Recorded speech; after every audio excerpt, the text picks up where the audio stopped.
This is Optimal Living Daily, episode 24, Playing the Money Game by Steve Pavlina of stevepavlina.com. Get ready to maximize your potential with Optimal Living Daily, the podcast that brings you the best in personal development and productivity every day of the week. Your optimal life awaits. Now here's your host, Justin Malik.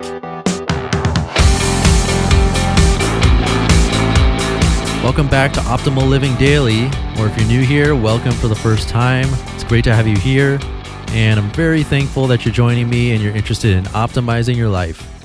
Yesterday, I read a post from a new author of this show, Mr. Money Mustache, which I'm super excited about.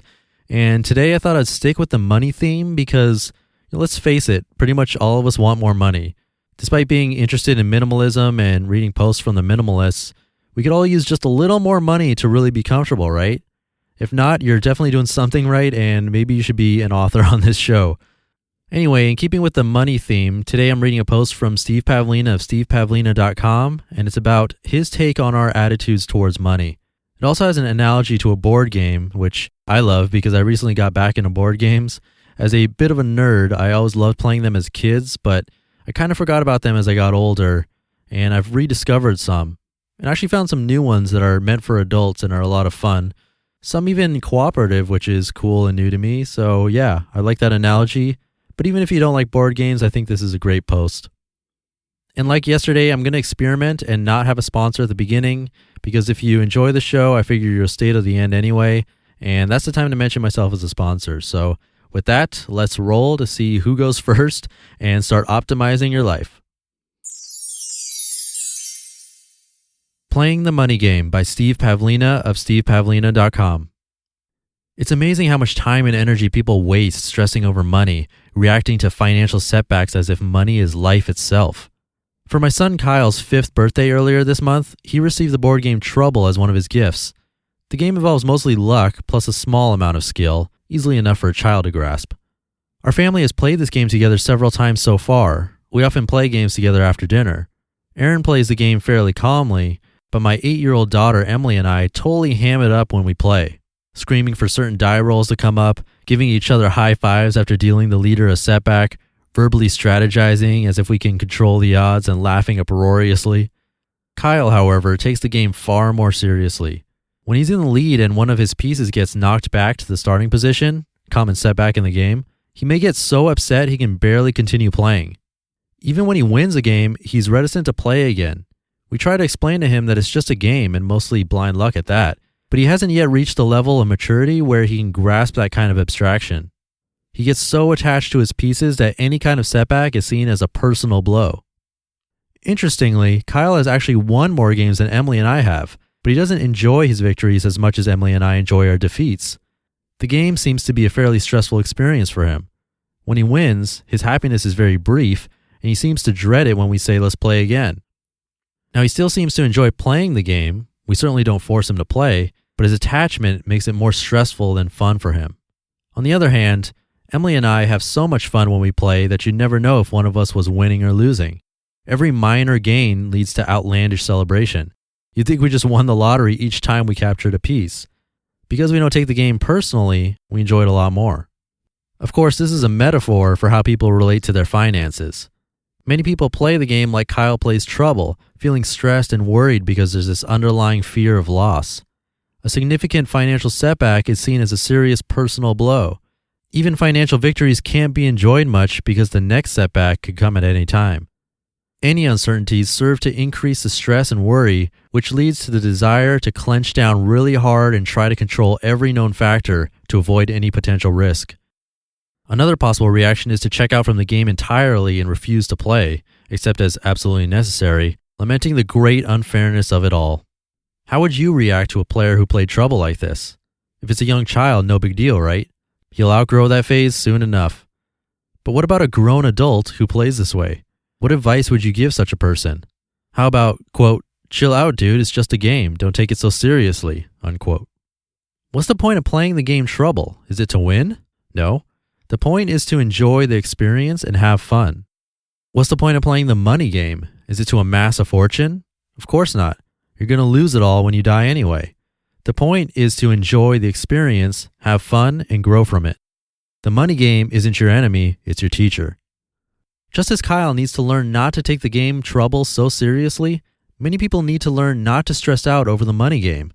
If you lose all your money, sure, it stings a little, but it really isn't the end of the world. There's always another opportunity to get back in the game. Going broke or bankrupt isn't a death sentence. 9 years ago, Aaron and I lost a round of the money game. We got kicked out of our apartment, went bankrupt, and had to start over from scratch with almost zero cash and minimal income. But guess what? We're still playing the game, having fun, and learning from it. Those early losses simply helped us become better players. Isn't this a better approach than whining about the loss and saying, quote, "That's not fair. I'm never playing this stupid game again," end quote. Don't blame the money game if you're a bad player. It's not the game's fault if you suck at playing. Don't blame the other players either, especially the ones you perceive as more skillful or more lucky than you.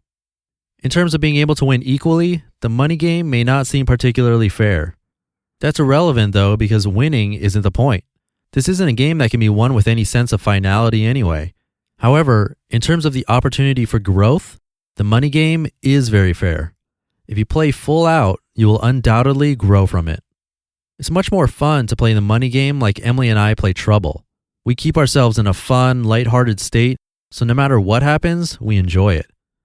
Even though the game is supposed to be competitive, we celebrate each other's victories. We'll even celebrate Kyle's victories to help encourage him. Although Trouble is mostly luck, skill plays a much bigger factor in the real-life money game. If you play the money game scared, you'll tend to do very poorly. If you're worried about losing your pieces, i.e. your money, you'll play the game way too tight. If you see it as a fun game, you'll loosen up and you'll feel more comfortable playing in a larger field. Money needn't to be a stressful or worrisome part of your life if you treat the money game as a fun growth experience. If you don't take your financial life so seriously, you can learn to enjoy the process of shifting from a scarcity mindset to an abundance mindset. There's no mandate that says you must stress yourself out about money, regardless of your current financial situation. Even though real life may seem more serious than a game of Trouble, you can still laugh in the face of defeat and enjoy the game regardless of circumstances. Play the money game for fun and growth, including the fun and growth of the other players. Don't stress over whether you think you're winning or losing. The more important question is, are you growing? You just listened to the post titled Playing the Money Game by Steve Pavlina of stevepavlina.com. There were some analogies to poker in that too, when he talks about playing too tight. And like in poker, if you play too loose, that's another surefire way to lose your chips. So it's all about finding that middle path. And I don't know about you, but I'm really liking these posts related to money. But hey, it's not about me here. I'm reading this for you, so if you want to hear more from a certain author or more on a specific theme, just let me know. You can visit me online at oldpodcast.com and you can get in contact with me there. And that's my sponsor today, myself. So if you enjoyed the show, I'd love it if you visit me online at oldpodcast.com, and you can also join the newsletter to get some free stuff. And that's it for episode 24. That means tomorrow I'll be halfway to my mini milestone of 50 episodes, so I'll see you there. Your optimal life awaits. You've been listening to Optimal Living Daily. Be sure to hit the subscribe button to stay up to date on each new episode, and head to oldpodcast.com. That's oldpodcast.com for a free gift, as well as more actionable tips and resources to help you maximize your potential. Thanks for joining us, and remember, your optimal life awaits.